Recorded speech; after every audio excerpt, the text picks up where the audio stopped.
היה להם הרבה כסף למשפחה? היה להם כסף. אני יודע, הסבתא שלי הלכה זהב מפה עד פה. איפה זה הלך?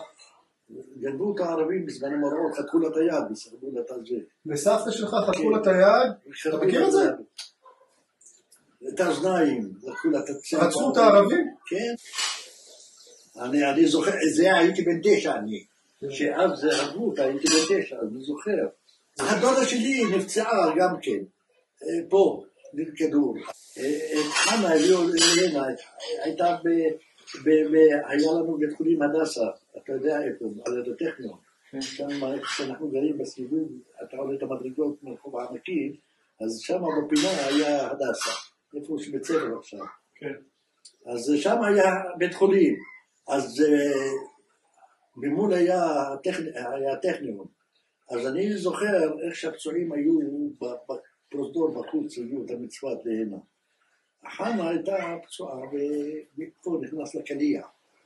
והיה לה סימן פה כל הזמן. היא התחבאה מתחת למיטות. זו חנה.